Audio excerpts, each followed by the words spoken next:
Hallelujah. Pwede ba palakpakan po muli natin yung ating Diyos na buhay? Yung palakpakan mas malakas pa sa ulan kanina. Amen. Alam niyo po, kanina, akala ko kakunti yung mga kadalo. Kasi sabi ko, lakas ng ulan. Pero glory to God, pagpasok ko po, nakita ko kagad ng dami na umattend. Kaya kami po ay natutuwa dahil, syempre, naiintindihan natin na kahit ang bagyo, hindi kayang pigilan ang pagpupuri para sa ating Panginoon. Kaya ngayong araw na to, mga kapatid, let's again discuss a new topic, a new series for this month, which is forgiveness. Yan, so, ang hirap nito. Tamaan na naman tayo nito. Pero glory to God, mga kapatid, because this is a wonderful reminder for us. Before we enter into the Thanksgiving, alam natin Christmas season ngayon, palagi natin na pag-uusapan yung giving. Pero minsan, ayaw natin pag-usapan yung forgiving. Pero sabi nga, total, magpapasko naman, di magpatawaran na tayo. Hindi lang basta kapag may nangangaroling or nananapat sa inyo, kundi kahit dun sa mga tao na nakagawa sa inyo ng hindi maganda.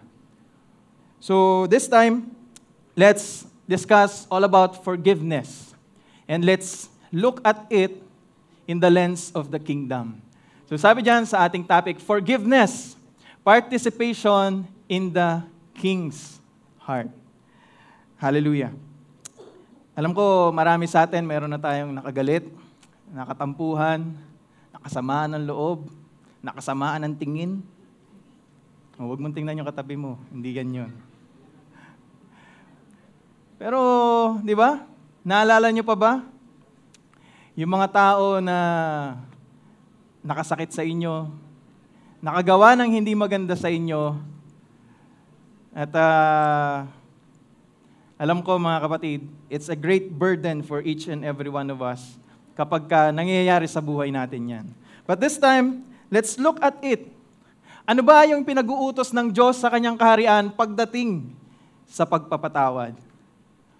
So let's dig in sa Luke 23 verse 34. Sabi diyan, Jesus said, "Father, forgive them, for they do not know what they are doing." And they divided up his clothes by casting lots. Let's focus on Luke 23 verse 34a. No, yung naka-highlight po diyan. So when we look at it, at the foot of the cross, humanity's rebellion meets divine mercy. Yung ating pagiging matigas ng ulo, nakahanap ng katapat. At yun yung mercy, yung habag ng ating Panginoon. For most of us, sinasabi ng ibang tao, lalo na sa ating mga Kristiyano, ba't ganun yung Diyos nyo? Namatay. At some point, parang isang pangungutya para sa ating Diyos. Pero kung titingnan nating mabuti, sino ba yung Diyos na namatay para sa kanyang mga nasasakupan? Para sa kanyang mga minamahal? Most of the time, mga kapatid, it's the subjects who die for their lords, for their king, for their masters. But this time, it's the king who died to save his subjects from their sin, from certain death. Kaya napakasarap nasabihin sa kanila, oo, yung Diyos lang namin yung nag-iisang Diyos na namatay para mapatawad kami sa aming mga kasalanan at para mapabilang kami sa kanyang kaharian. Hindi bilang mga ampun lamang, kundi bilang mga tunay niyang anak. Amen? Hallelujah. Ngayong hapon, mga kapatid, let's look at the cross. When we look at the cross, akala natin it's a sign of weakness. Pero alam niyo ba, mga kapatid, that the cross is not the sign of Christ's defeat, but it is the sign of His enthronement. Dahil sa ginawa niya dyan sa krus ng Kalbaryo, mga kapatid. Kaya nagising tayo sa katotohanan na siya talaga yung hari natin. Siya talaga yung pinadala ng Diyos Ama upang ang sangkatauhan ay ma-reconcile pabalik sa Kanya. Now, inisip natin that when Jesus Christ said, Father, forgive them, for they do not know what they are doing. Akala natin, or minsan, iniisip natin, isang pagmamalaki ito sa part ni Jesus Christ. Dahil parang sinasabi niya, Father, patawarin mo sila kasi wala silang alam. Hindi nila alam kung ano yung ginagawa nila. Pero ang katotohanan, mga kapatid, it's His sign of humility. He knew. Dahil hindi niya kasalanan. Pero siya yung nagpakumbaba in behalf of us. Para tayo ay ma-reconcile sa ating Diyos Ama. Hindi po mayabang ang ating Panginoon. Sobrang humble ng ating Panginoon. So this time, mga kapatid, for most of us, siguro na-tackle na natin to or nakita na natin to, yung signage sa taas ng cross. Naalala niyo po ba ano nakasulat doon? Nakasulat po yan sa 3 lingwahe. Aramaic, Greek, no? Latin. Sabi diyan, Jesus Nazarenus Rex Iudeorum. Jesus of Nazareth, or Jesus the Nazarene, the King of the Jews. Alam niyo po, for most of us,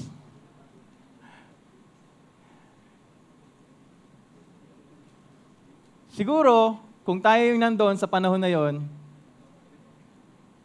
tapos nabasa natin yan, marahil iisipin natin, mararamdaman natin na isa yung pangungutya sa ating Panginoong Hesukristo.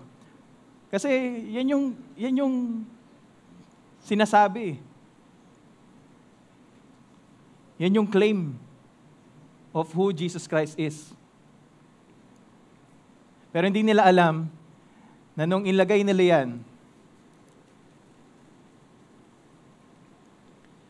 kinonfirm lang talaga nila that Jesus Christ is the King of the Jews. Akala nila, by doing that, makukutya nila si Jesus. 3 lingwahe pa talaga yan para ipahalam sa lahat na yung nakapako doon sa krus ay yung sinasabi niyong si Jesus na tinatawag ninyo o tinuturing ninyong hari ng mga Hudyo. Pero hindi nila naintindihan that it was part of God's divine proclamation. Now, imagine ninyo mga kapatid, yung isang hari na nasa trono na ginto. Nagko-command siya ng mga armies, ng mga hukbo. Yun yung madalas na nakikita natin sa mga hari dito sa mundo. Pero alam niyo mga kapatid, doon sa krus ng Kalbaryo, ang makikita nyo, isang hari na nagko-command na magpatawad ka. Isang hari that intercedes for you. Isang hari na sinasabi, willing akong mamatay para sa iyo. Now, when we look at the cross, we think of it as, if Jesus Christ's throne was a cross, then it means that your forgiveness is your crown. Ano ba ibig sabihin yan? Kung alam natin na nung si Jesus Christ ay napako dun sa krus at this became His enthronement bilang hari, ibig sabihin, kung susundin mo yung sinabi niya, yung pinag-uutos niya, kung iintindihin mong mabuti yon, It means that you are part of royalty at meron kang crown. Bakit? Because what the will of the king in his kingdom, yun din yung will na sinusunod mo. Kaya bibigyan ka talaga ng crown. You will share the crown of Christ. Napakabuti ng ating Diyos, mga kapatid. Alam niyo po ba that forgiveness is not just a moral act. It's a kingdom act. Hindi ito isang kilos o isang gawain para lamang makita na tayo ay mabuti. Kundi ito ay isang gawain na ipinagagawa sa atin para makita sa buhay natin na yung Diyos at Hari natin ay mabuti. Because you represent the kingdom. You represent the king. Kaya kung ano yung utos niya, yun yung dapat na nangyayari. No? So it's not just a moral act. Hindi ito basta gawain lang or isang kilos o isang desisyon na nagpapakita kung gaano ka kabuti. Alam naman natin na kaya lang tayo natututong magpatawad kasi tinuruan tayo ng Diyos na magpatawad. Nauna siyang magpakita na pinatawad niya tayo bago natin nagawang patawarin yung mga tao ng tuluyan, ng kaparehas sa pagpapatawad na ginawa niya para sa atin. So, mga kapatid, napakagandang maunawaan niyo to, that forgiveness is a kingdom act. When you forgive, sinasalamin mo kung ano yung will ng hari dun sa heaven, dito sa mundo. Parang nag-e-echo. Kagaya ng ekong ito, dapat mag-echo rin. Kung ano yung nangyayari dun sa langit, kung ano yung will ng hari dito sa lupa. In Matthew 6:10, it says, Your kingdom come. Ito yung panalangin ng ating Panginoong Hesukristo. Your will be done on earth as it is in heaven. Kaya mga kapatid, if forgiveness is the king of heaven's will, then it must be done. Kung yung pagpapatawad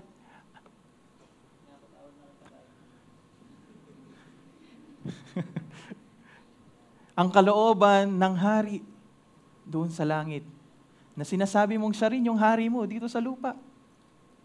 Di dapat, kung ano yung nangyayari at ano yung gusto niya doon sa langit at nangyayari sa langit, yun din yung nangyayari at gusto mo dito sa lupa. And not the other way around. Kaya nga mga kapatid, let's understand this. I have 4 points na inihanda po para sa ating lahat. Point number 1, let's look at the cross as the throne room of forgiveness. Let's look at the first words na sinabi ng ating Panginoong Hesukristo dun sa teksto nating binasa. Sabi diyan, Father, forgive them. Hindi niya sinabing, Father, forgive me. Kasi wala naman siya kasalanan. Ang sinabi niya, Father, forgive them. Sino yung them? Tayong lahat. Ikaw, ako. Hindi niya sinabing, Father, forgive them, except James, except JB. Kundi them, as in lahat. Because all have sinned and fall short. When we look at this, Jesus Christ is praying for us. He is interceding for us. This is His royal intercession. Isipin mo, yung hari mo, siya yung nag-intercede para sa'yo. Siya yung nagdarasal para sa'yo. Para mapatawad ka sa mga kasalanan mo. It's not weakness, but it is authority clothed in love. Sa pamamagitan ni Kristo, yung mga panalangin natin, naririnig ng Ama. Nakakarating sa Kanya. Sa pamamagitan ni Kristo. That's why we always say, in Jesus' name. We're not just saying in Jesus' name para lang include si Jesus doon sa sinabi natin. But we claim the authority of Jesus. We use that authority as we approach the Father through our prayer. And by that authority, we know that God the Father will listen to our prayers. Pinakita ng ating Diyos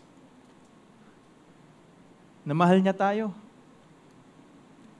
And even though He has the every right para parusahan tayo, mas pinili niyang mahalin ka. Mas pinili niyang mahalin ako. Mas pinili niyang mahalin niya tayong lahat. Patawarin. Ipag-pray. Hallelujah. You know, in Colossians 1:19 to 20, sabi diyan, "For in Him, all the fullness of God was pleased to dwell. And through Him, to reconcile to Himself all things, whether on earth or in heaven, making peace by the blood of His cross." Alam niyo po, mga kapatid, Paul is revealing here that reconciliation, kasama po dyan yung pagpapatawad. Ano? Itong reconciliation na ito, nakasama yung pagpapatawad, it flows from the supreme authority of Christ as our King and Creator. So, ibig sabihin, nag-uumpisa po ito sa ating Panginoong Hesukristo. Kaya talaga, kung hindi dahil kay Kristo, sa ating Panginoong Hesukristo, malamang sa malamang, yung mga kasalanan mo, hanggang ngayon, nakalista pa. Hanggang ngayon, nariyan pa. Pero salamat sa ating Panginoong Hesukristo dahil He modeled forgiveness to us. Para alam niya at para alam natin yung pattern. It's Jesus Christ. He is our pattern. When you see and when you look at the cross, inisip natin na this is ultimate humiliation and ito na yung pinakamasahol na pwedeng gawin ng mga tao. Pero when this happened to Christ, this became the ultimate display of God's justice and mercy towards us. Ito na yung pinaka-brutal. Sipin nyo, napanood nyo ba yung Passion of the Christ? Ano yun hindi pa yun sobrang accurate. Pero sa lahat ng mga movie, kahit pa paano. No? Kasi kung talagang gagayahin nila yun sa Biblia, sabi doon, halos hindi na makilala si Kristo. Pero doon, nakikilala nyo pa siya. Di ba? Na-identify nyo pa siya na siya si Kristo. Pero sa Biblia, pag binasa nyo, sabi doon, marred. Hindi mo na halos makilala. And imagine, kung nakapasok na kayo sa isang korte, sa isang courtroom, mga kapatid. Tapos kayo yung, ano ba yung victim? O ano ba yung suspect or ano? Nasasakdal. Di ba? Kung kayo yung nasasakdal, tapos guilty kayo dun sa charge. Pero at the end of the trial, bigla na lang sinabi nung judge, wait lang. Yung hatol sa'yo, guilty. Pero narito ako. Aakuin ko lahat ng parusa, lahat ng penalty, lahat ng punishment na dapat ikaw ang tumanggap. Even the judge himself, our Lord Jesus Christ, did that for you. Guilty ka as charged. But even Him, who is our judge, sacrificed Himself to bear all that charges brought against you.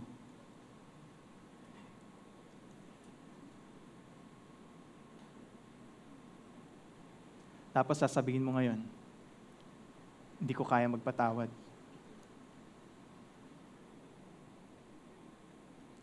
Do you know that unforgiveness is rebellion against the King? When you do not forgive, you're not doing the will of the King. At kapag hindi mo ginagampanan or ginagawa yung gusto ng hari, rebelde ka.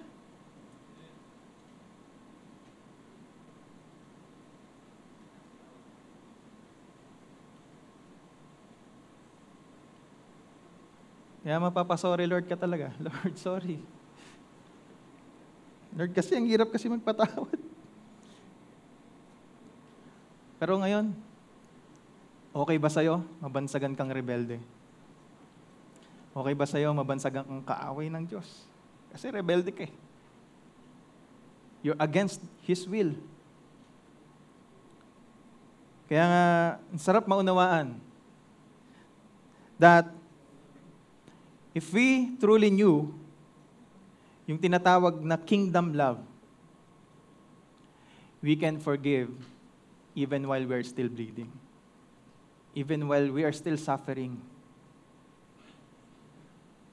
Kahit na ang tinanggap mo puro pasakit, kahit ikaw na yung nagsakripisyo, ikaw na yung nasaktan, ikaw pa yung mauunang magpatawad. Why? Because true love forgives even when it has every right to condemn. Nakita niyo ba si Jesus Christ nung dun sa krus?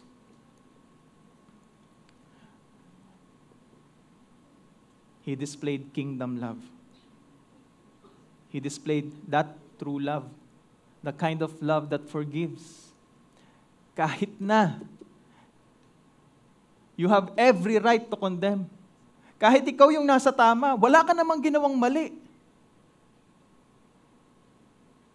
Pero gagawin mo pa rin magpatawad.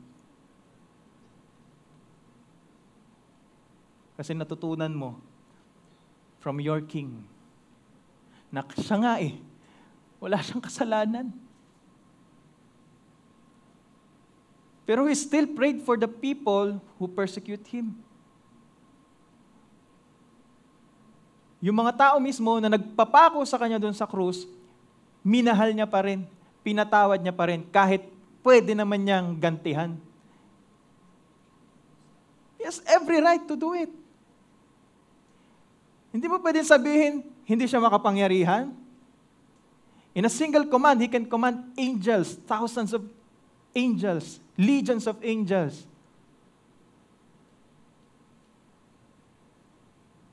But He did not do it. Why? Kasi mahal ka niya. Mahal niya tayo. And because of that love, nagawa niya tayong patawarin. He even prayed for us. Ganito kabuti ang ating Panginoon. That while we are still sinners, Christ died for us. This is God's love. May forgiveness. Alam niyo po, tayo kasi mga tao, sanay tayo na magpapatawad lang tayo kapag humingi ng sorry. Sino nakaka-relate? Pag humingi ng sorry, saka ko lang patatawarin, saka ko lang yung papansinin.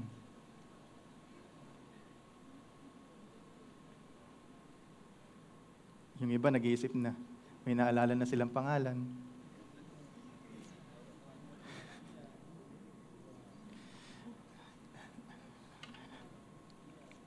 Pero alam niyo po mga kapatid, if you truly understood kingdom love, it is not reactive. but initiating. It even forgives kahit na yung taong nakagawa sa'yo ng kasalanan, hindi pa nagre-repent, hindi pa nagsosorry, hindi pa niya nare-realize na mali yung nagawa niya sa'yo. At ito yung challenge sa atin. Ano, magiging martir na lang ba tayo? Well, yes and yes, and yes and yes. Kung napakinggan niyo yung Thursday preaching ni Pastor Nick, how many times dapat tayo magpatawad? Tinanong ni Peter, Jesus Christ. 7 ba? Oh, siguro. Iniintay niya na. Let's hear Jesus say, yes. Bakit? Kasi ini-expect niya na, 7, sapat na yon. Jesus, parinig nga ako ng isang yes dyan. Pero nagulat siya, sabi ni Jesus, 77 times. 490. Alam niyo ba yung 7? It's a very significant number. It means completion. So, ibig sabihin, 70 times 7. Completion after completion after completion after completion. Paulit-ulit, paulit-ulit. Unlimited, unlimited, unlimited, unlimited. Yeah. Parang yung greetings kanina ng ating MC. Magandang umaga. Napaka-lively. Nakakatawa yung ating mga... Palakpakan naman natin yung ating mga workers. Napakabuti ng Diyos sa buhay nila. Ano po, kasi nakikita natin talagang papatuloy sila sa paglilingkod sa ating Panginoon. Now, mabalik tayo dun sa topic. Completion after completion, unlimited. Yung load mo, naubos na. Yung subscription mo sa Netflix, natapos na.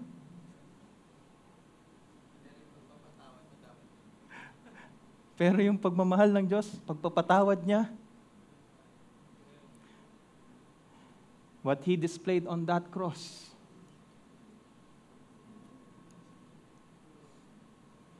unlimited. Walang katapusan. Hallelujah. Alam nyo, grabe nga eh. Kasi kung isipin natin, kalaban tayo ng Diyos, kaaway niya tayo kasi He has every right para gantihan tayo sa lahat ng ginawa natin sa Kanya. Pero, He chose to love. And it reminds me, mga kapatid, yung isang movie na napanood ko, one time ko lang ito napanood. Alam niyo po yung Hacksaw Ridge by Andrew Garfield. Apakagandang movie nito, mga kapatid. Hindi ako nagpo-promote. Pero I just wanted to realize this. Christian siya. Seventh-day Adventist, to be exact.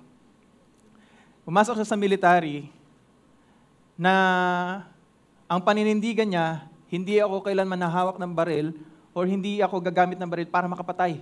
Nandun ako sa military para manggamot, tumulong, dahil isa siyang medic. Kinukot siya ng kanyang mga kasamahan. Kung ano na siguro sinasabi sa kanya. Kung ano nung ginagawa sa kanya. Kasi nasa military ka tapos ayaw mo humawak ng baril. Ano ka? General? Ano ka? Hindi, nasa frontline siya eh. Imagine niyo mga kapatid, yun yung tinatak niya sa isip niya. Papasok ako sa military, hindi para pumatay, kundi para tumulong, para manggamot, magligtas ng buhay. And even during the war, if I'm not mistaken, this is against Japanese soldiers. Target ng mga Japanese, yung mga medic para ma-immobilize tong mga soldiers. Kasi pag wala nga namang medic, walang gagamot. Hindi sila tatapang. Parang ganun, May psychological effect siguro. Pero what happens is, nung siya ay nasa gera, alam niyo kung ano yung prayer niya habang nakikipagbakbakan? Binasa ko yung documentary. Alam niyo kung ano prayer niya? Sabi niya, Lord, help me. Tulungan mo ako makapagligtas pa ng isa pa. Kada meron siyang maliligtas, Lord, help me. Tulungan mo ako makaligtas pa ng isa pa. Lord, help me. Isa pa, Lord. Lord, isa pa. Grabe. And did you know that even during that time, hindi lang yung mga kasamahan niya sa army yung niligtas niya. Even yung mga kasamahan niya, nakita nila that there are enemy soldiers na merong American bandage. Sa documentary. Hindi ko alam kung sa movie ganun din. Pero sa documentary ganun eh. Ibig sabihin, siya rin mismo. Tinutulungan niya kahit yung kanyang mga kaaway. Para sa atin kasi, ang daling magligtas ng ating mga kakampi. Pero yung mga kaaway natin, bahala ka dyan. Huyo ka sa akin ngayon. May sugat ka? Yeah. Gusto mo asin? Gusto natin eh. Madali sa atin magligtas kapag kakampi natin. Pero pag kaaway natin, tingnan mo nga, hindi mo kayang tingnan eh. Pero alam nyo ba, Jesus Christ, look at you. Nakita niyo yung kalagayan mo. You are wounded because of your sins. Because of your transgressions. He recognized that you need help. And He helped you. Ipinanalangin ka niya. Para mapatawad ka. Para gumaling yung mga sugat mo.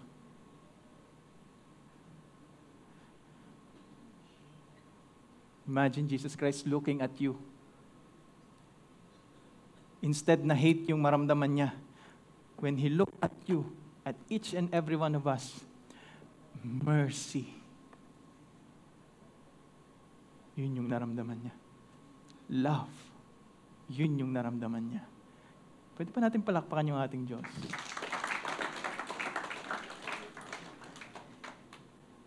You see, Jesus Christ, He showed forgiveness. He showed sacrifice. Because forgiveness is sacrificial. Hindi ka na nga nagkaroon, kinuhanan ka pa, tapos ngayon, kailangan mo pang magbigay. Imagine, kaya mas madali magbigay kaysa magpatawad. Kasi yung nagbigay, meron ka. Hindi ka kinunan, pero nagbigay ka. Pero yung forgiveness, maaaring wala ka na, kinuhanan ka pa, tapos kailangan mo pang magbigay. Ginawan ka na ng hindi maganda. Wala ka namang ginagawang hindi maganda sa kanila. Kung wala nga ba, sana, ganun nga. Tapos, kailangan mo pa silang bigyan. Kailangan mo pa silang patawarin. Kailangan mo silang intindihin. When you look at them, hindi dapat galit yung maramdaman ninyo, kundi habag. Because that is what Jesus Christ saw in you when He says, Father, forgive them, for they do not know what they do. Ama, patawarin mo sila. Kasi malamang hindi lang nila nalalaman kung ano yung ginagawa nila. Kaya nila nagagawa yung bagay niya kasi hindi nila alam.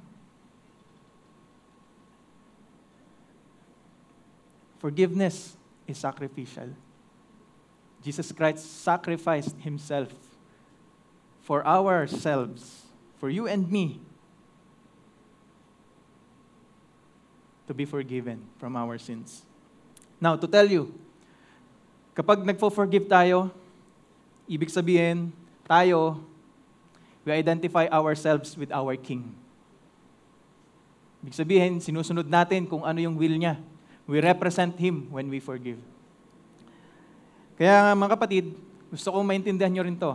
Point number 3. That true royalty is not seen in power, but in mercy. If you have the power to retaliate, gumanti, to take revenge, tapos ginawa mo, it's not royalty. Pero, kung ikaw ay nakaramdam ka ng habag, inintindi mo, inunawa mo, Pinag-pray mo pa siya.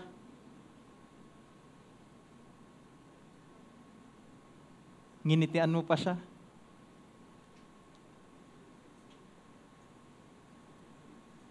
That's royalty. Kahit nakaaway mo siya. Because in kingdom love, compassion is always over domination. Even if you can do something bad to them in response to kung ano man yung ginawa nila sa'yo, piliin mo yung compassion. Ito, compassion. Hindi ganun. Compassion pala. Hindi ganun. Compassion. Unawain mo sila. Pag-pray mo sila. Mahabag ka sa kanila. Unawain mo yung kalagayan nila.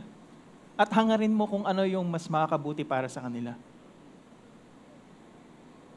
Kaya nga mga kapatid, sabi dyan sa Matthew 5:44, "But I say to you, love your enemies and pray for those who persecute you, so that you may be sons of your Father who is in heaven."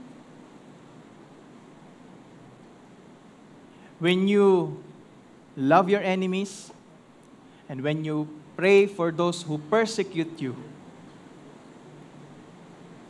makikita ka nila bilang sons and daughters, no, of your Father who is in heaven. Ibig sabihin, talagang nananalaytay sa'yo yung royalty. Bakit? Kasi kita sa kilos mo, kita sa pagkatao mo, kita sa puso mo, nadala-dala mo yung hari na pinaglilingkuran mo. You represent the kingdom. Kaya nga mga kapatid, tandaan natin to. Sonship is not about, or is about reflecting the Father's generous mercy. Kahit na para dun sa mga undeserving. Tanong ko sa inyo mga kapatid, meron ba sa ating deserving? So it means, lahat tayo. Sa lahat sa atin, sa bawat isa sa atin, we should reflect the Father's generous mercy. Yung kanyang mayamang biyaya, dapat maiparamdam natin sa iba. Alam nyo, meron nga akong kwento dito. Actually, kay Luis Roma ko to narinig sa aming public speaking ministry. Ito yung kwento ng leon at nung daga. So kung nandyan man si Luis, pwede ba hiramin ko muna to? Huwag ka mag-alala, i-edit ko lang ng konti para hindi mo ako makopyright. Hindi ako makasuha ng copyright. No? Pero napakagandang story nito mga kapatid. Sa isang kagubatan na puno ng maraming hayop, naroon yung batang leon at yung batang daga. Lumaki sila bilang matalik na magkaibigan. Hanggang sa dumating yung panahon na yung tatay ni leon, dahil siya ang hari ng kagubatan na yon, tapos matanda na siya, pinamana na sa kanya yung pagiging hari.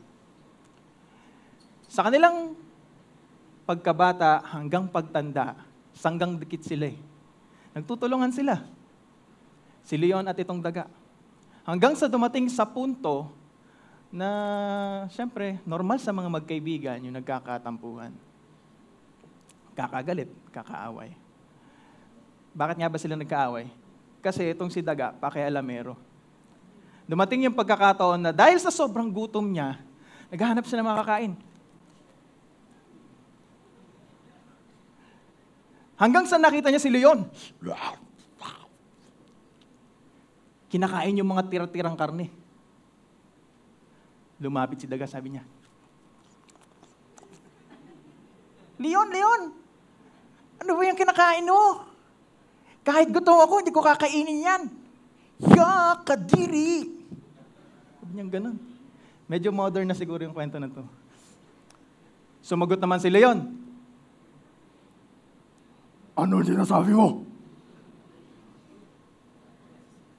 Iniinsulto mo ba ako? Hindi mo ba naaalala? Sa maraming pagkakataon, pinoprotektahan kita?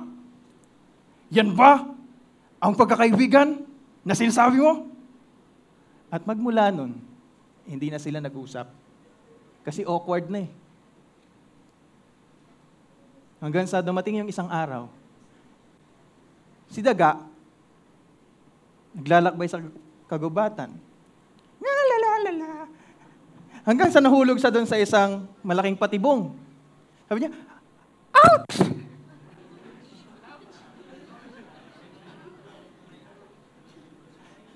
Nahulog siya sa isang net. Hindi niya alam paano siya makakawala. So syempre siya, nag-aalala na siya. Kasi baka pag naabutan siya nung tao na naglagay nung net na yon, iniisip niya na kung ano kaya maging luto sa akin. Okay, malala. Health conscious naman si Daga. Hanggang sa sobrang pag-aalala niya, halos maiyak-iyak na siya. Hindi niya na alam kung anong gagawin niya. Humingi na lang siya ng tulong. Sabi niya, "Tulong! Tulong!" Wala nakakarinig. Hanggang sa, sabi niya, baka walang nagtatagalog dito. English kaya, "Help! Help!" Tapos narinig niya, "Help! Help! Help! Help! Help!"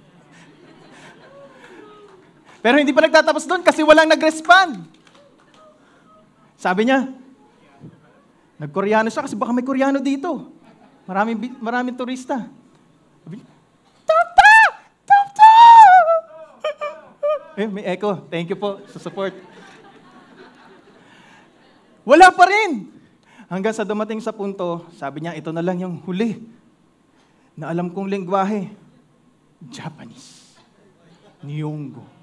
Sabi niya, "Hirap po, hirap po, hirap po." Wala pa rin. Tapos biglang, laking gulat niya kasi biglang may mga yabag siyang naririnig. Yung pala yung yabag ng leon. Alam niyo po, natatakot na siya. Ano, si leon yata to. Kaaway pa naman kami, baka kainin niya na ako. Baka tuluyan niya na ako. Dumating si leon, nakita siya. Sabi ni Leon, Anong nangyari sa'yo? parang Max Alvarado lang. FPJ. Ganun. Umiiyak. Ngayon si Daga, sabi niya, "Patawarin ako ko, Leon. Nahulog ako dito sa patibong eh. Kailangan ko ng tulong. Pwede mo ba akong tulungan?" Si Leon, biglang nag-smile. Nilabas niya yung kanyang mga pangil. Mahaba daw yung pangil. Nilabas niya rin yung kanyang mga claw. Kuko, hindi ko alam. Basta claw. Si Daga takot na ngayon kasi akala niya lalapain na siya, kakalmutin na siya. Hanggang sa napapikit siya, "Ah!" Laking gulat niya, pagmulat niya, "Uy, wala na yung tali. Yay! Ligtas na ako!" After nun, humingi siya ng tawad kay Leon. Sabi niya, "Patawarin mo ako, Leon. Mali talaga yung nagawa ko sa iyo na nakaraan. Inaamin ko, kasalanan ko. Patawarin mo na ako." Sabi ni Leon, "Okay lang yun. Naiwan yung pangil. Okay lang yun. Pinapatawad na kita." Sabi ni Daga, "Akala ko talaga kanina, kakainin mo na ako eh. Buti na lang niligtas mo ko." Sabi naman ni Leon, "Ang tunay na kapangyarihan ay hindi sa pagganti, kundi sa pagpapatawad."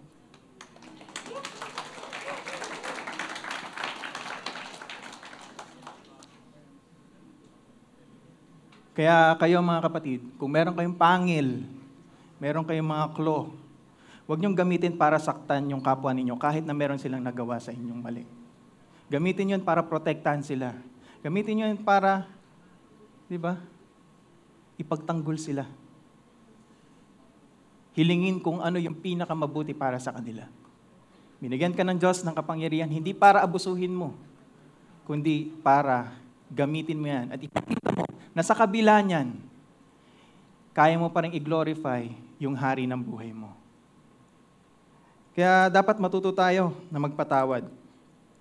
Royalty is expressed in mercy, not retaliation. Point number 4. Hindi pa rin kayo makaget over sa leon. Forgiveness makes you look like your king and not your pain.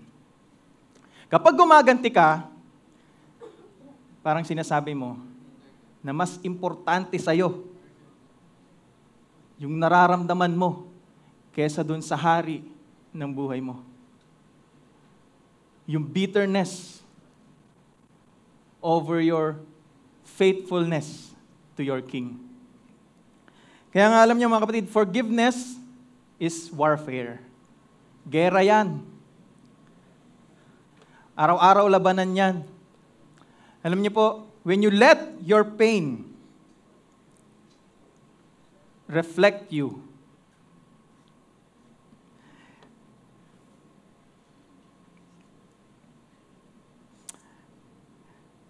mga kapatid, this is a very sobrang pangit. No? Bakit? Kasi ang nangyayari, when you let your pain reflect who you are, yung grace, dinedethrone mo. At ang pinapalit mo sa Kanya, bitterness. Ang utos sa atin ng Diyos, grace, forgiveness, mercy, love, not bitterness. Kaya nakaka-guilty, ano? Kasi our initial response every time we feel hurt,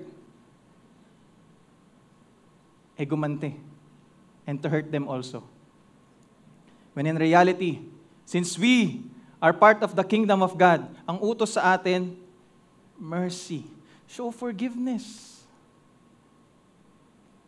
Kaya nga in Ephesians 4:32, it says here that be kind to one another, tender-hearted, forgiving one another, as God in Christ forgave you. Kung paano, no, tayo ay pinatawad ng ating Panginoon, patawarin din natin sila. Yung mga taong gumawa sa atin, kahit na sila ay undeserving. Forgiveness for us, kingdom citizens, it's not optional, but it is royal resemblance. Wala kang ibang no choice kundi gawin yan. Bakit? Kasi that's the kingdom citizens reflecting the will of their king. No? So, kumbaga, parang ganito lang. Yan. Nakita niyo ba? Yung bata nakaharap sa salamin, pero ang nakikita, ang nare-reflect sa kanya, yung daddy niya. Yung tatay niya. So tayo, every time dapat nahaharap tayo sa salamin, hindi yung pain, hindi yung bitterness, yung makikita natin dyan. Kasi nakakapangit daw yun.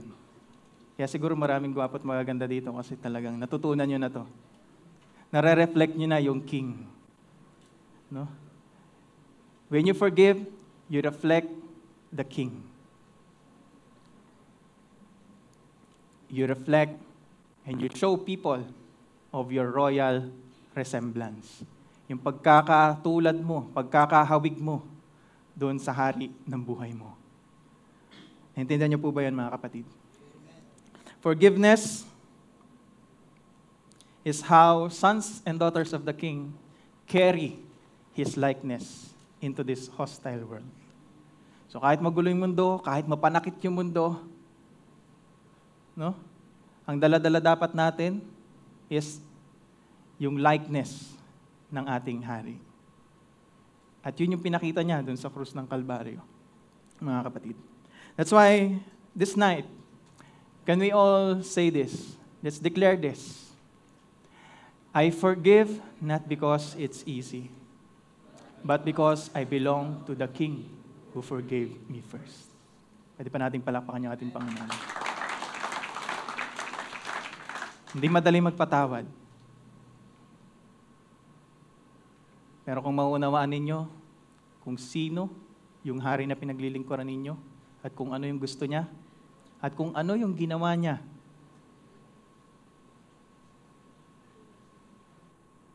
maintindihan ninyo na kaya nyo ring magpatawad. Every time nasasabihin nyo sa sarili nyo, hindi ko siya kayang patawarin, just look at Christ. On that cross, tumutulo yung dugo, nakapako, puro sugat sa katawan, dehydrated, bawat hinga niya, masakit. That humiliation. Kung hindi mo pa nararanasan yung same na yon, kung hindi parehas nung naramdaman niya at that time, at that cross, that very cross, yung nararanasan mo, wala kang karapatang tumanggi sa utos niya. Kailangan matuto kang magpatawad.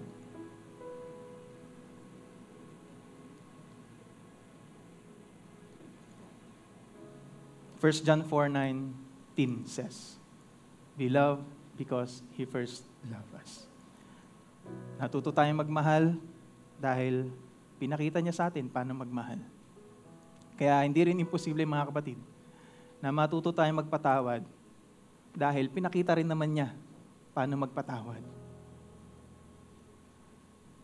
Kaya nga this time, 3 applications lang yung kailangan natin, mga kapatid. Sabi dyan, list the names of those who hurt you. Piliin nyo lang yung notebook kasi baka sa death note nyo may sulat. Baka maling notebook, double check nyo na lang. Sulat nyo yung pangalan nyo. O kaya, isipin nyo yung pangalan nila. And then pray for them, just like how Jesus prayed for them. Panalangin nyo sila. Alam niyo po, mga kapatid, prayer changes the posture of our hearts. At kapag nabago yung posture ng ating mga puso, magbabago rin yung mga circumstances. Kung mabago yung puso natin, madali na magpatawad, madali nang magmahal. Number 3, forgive them as an act of worship. Forgiveness is not a feeling but a sacrifice placed on the altar of obedience. Ituring mo na yung gagawin mong pagpapatawad ay isang handog mo sa Panginoon. Your act of worship. Na habang ginagawa mo to, sinasabi mo, Lord, papupurihan kita. Ito yung handog ko sa inyo.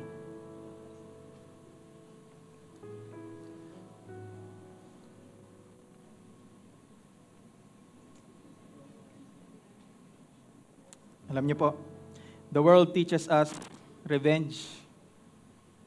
Kailangan gumanti ka. Kailangan huwag kang magpaapi. Kasi yun yung hustisya. That is the justice of this world. Pero alam niyo po, in the kingdom, ang tinuturo nito sa atin, forgiveness. That's our dominion. Kaya, magpatawad tayo, mga kapatid. Pwede ba natin gawin to? Magpatawad tayo. Kahit na hindi nila deserve. Magpatawad tayo dahil alam natin na sa pagpapatawad natin sa kanila, may ipapakita natin na naghahari si Kristo sa buhay natin at sa mundong ito. Let's enthrone Christ within our hearts by forgiving.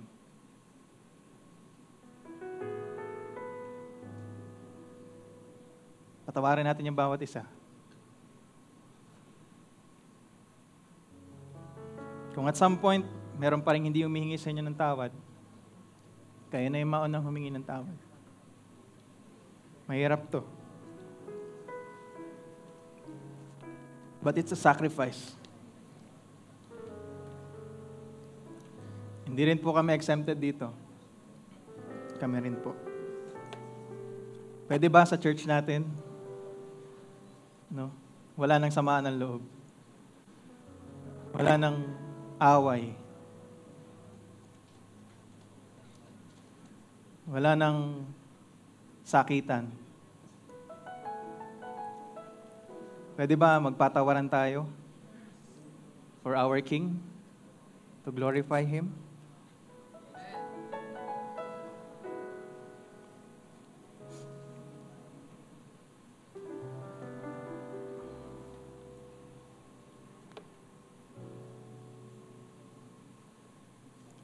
If we truly claim that we are kingdom citizens, sisiw lang sa atin magpatawad. Bakit? Kasi araw-araw natin yan. Gawin natin yung almusal, tanghalian at hapunan. Sana all 3 times a day kumakain. Paano po yun? Omad lang po ako. Isang beses lang ako kumakain, so isang beses lang ako magpapatawad. Hindi. Kung omad ka man, yung isang pagpapatawad mo na yon, parang pagpapatawad mo na ng umagahan, tanghalian at hapunan. Huwag mong piliin yung patatawarin mo.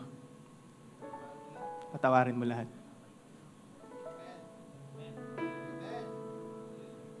Patawarin mo lahat. Hallelujah. Let's all stand up.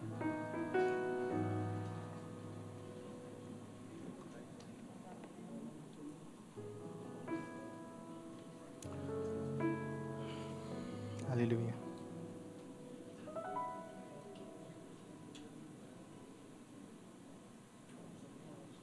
Let's all pray. Hallelujah.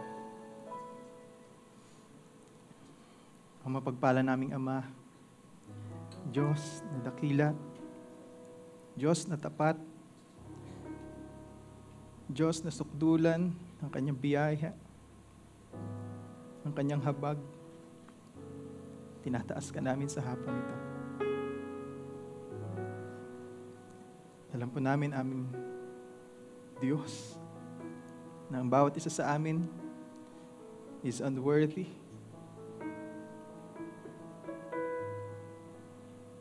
We don't even deserve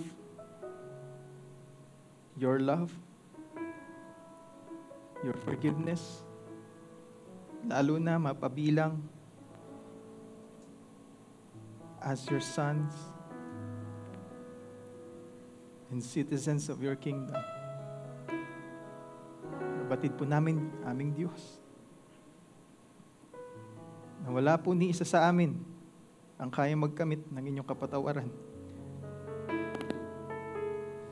ng sa aming sarili lamang. Pero maraming salamat po aming Diyos dahil binigay mo sa amin ang iyong bugtong na anak na si Jesus upang ang bawat isa sa amin, Lord God, ay mapatawad sa aming mga kasalanan.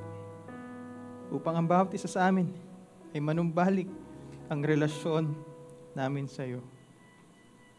Aming Diyos, tulungan mo po kami. Turuan mo po kami, Lord, to release all these burdens, all this unforgiveness, Lord, this anger, yung mga galit na ito, Panginoon, this bitterness in our heart. And may we follow the example of our Lord Jesus Christ on that cross when He took all of our sins and paid for it. Aming Diyos, maraming salamat po dahil hindi mo kami pinababayaan. Tinuturuan mo kami kung paano namin ito tamang gagawin.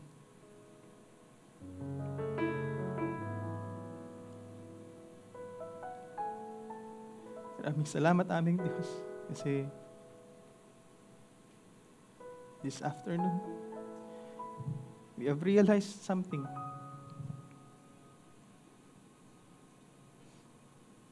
Na wala kaming dapat ipagmalaki sa bawat isa.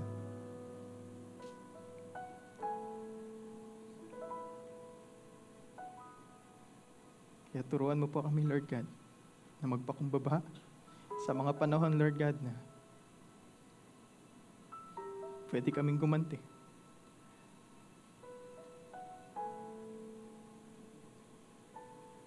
Pwede kaming gumawa ng masama rin sa mga taong gumawa ng masama sa amin. Sa mga nagsalita sa amin ng hindi maganda. Tulungan mo po kami. At turuan mo kami, Lord God. Magkaroon ng puso na nagnanais na mag-glorify ka through forgiving them, through showing compassion to them, through showing mercy to them, Lord. Kung paano mo rin ito ipinakita at pinadama sa amin. Help us always, Lord, to remember that you did it first. Ikaw po yung nauna. You set the example for us. It's always been you, Lord. Hallelujah. Sa hapong ito, aming Diyos, saliksikin mo po ang aming mga puso. Kung meron man po kahit isang butil, Lord God, ng unforgiveness, alisin mo po ito sa amin, Lord. For we know that this will not glorify your name. This will not glorify our King. This will not glorify who you are. Patawarin mo kami, Panginoon. Turuan mo kami magpatawad sa aming mga kapwa. Turuan mo din kami, Panginoon, na magkaroon ng puso na palaging nagsasaliksik. Ano ba yung aming unang nagawa? Ano ba yung aming pagkakamali? Ano ba yung aming participation sa mga situation na ito na kinaharap namin, Lord? Help us and make us understand, Lord, saan kami nagkulang. And by your Holy Spirit, help us, Lord,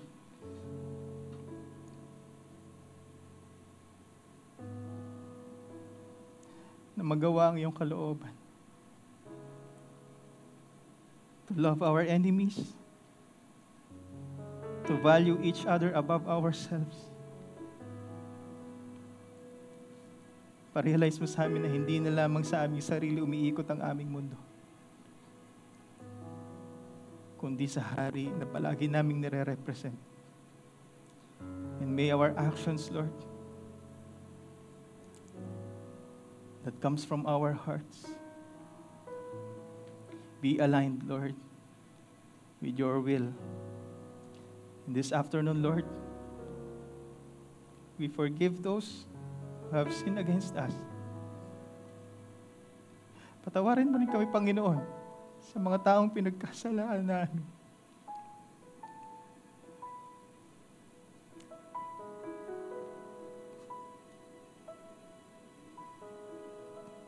Hindi rin po namin gusto, Lord God, na maramdaman ganito, pero alam ko, Lord God, alam namin, Lord God, na tutulungan mo kami. Help us forgive. Help us, Lord, to initiate saying sorry to those people na aming nasaktan, na aming nagawa ng mali. And most importantly, Lord, to say sorry to you sa mga pagkukulang namin, Lord. Sa aming sarili, sa aming pamilya, sa aming bansa, Lord. Na alam ko ngayon ay dumadaan sa pagsubok dahil sa bagyong ito. We know, Lord God, that you are just reminding us.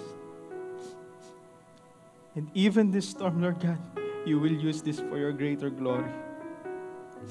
I know that you will use this, Lord, to make people remember that there is a God na pwede nilang sandalan, pwede nilang asahan. At merong Diyos na naghihintay sa kanila na bumalik sa piling niya. Lord, help us individually and even as a nation, Lord, turn back to you. And to reflect, Lord God, your will in our lives. Most specifically when it comes to forgiveness, Lord. Paunawa mo sa amin, Lord God.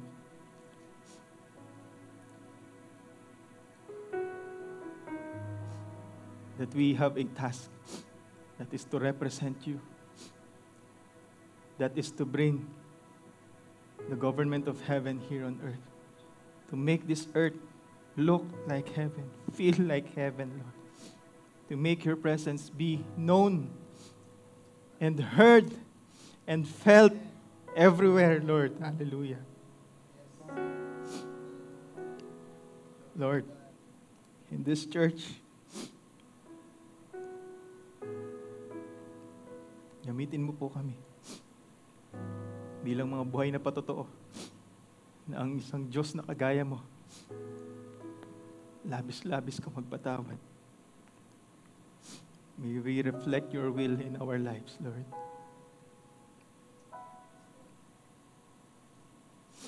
Help us, O Holy Spirit. Teach us, Lord. Empower us to do these things, Lord, na hindi namin kayang gawin mag-isa. Maraming salamat aming Panginoon. Dahil di ka nagkukulang sa bawat isa sa amin. Lagi kang merong paalala sa tuwing kami, Lord God, ay mapapalayo sa iyo. Laging bukas ang iyong kamay para i-welcome kami. Maraming salamat, O Diyos, sa pamamagitan ng aming Panginoong Hesukristo. Ang bawat isa sa amin ngayon ay napanumbalik sa iyo. That's why this afternoon, Lord, we lift you up. Everyone, Lord, here, even our nation, Lord. Heal us, Lord, from the wounds of sin. Heal us, Lord, from the consequences of it. Heal us, Lord, from the bitterness. Heal us, Lord, from the anger, from everything, Lord God, that corrupts this heart that was supposed to be yours. This life that's supposed to be yours, Lord. Gusto sumama po kami, Panginoon. Hallelujah. Hallelujah. Sa iyo lamang ang kapurihan, kaluwalhatian, ang kadakilaan at kapangyarihan naming Panginoon. You deserve all of this. And this is our prayer, Lord. That all of these things will be given to you, given back to you. In Jesus' name. Hallelujah. Hallelujah. Hallelujah.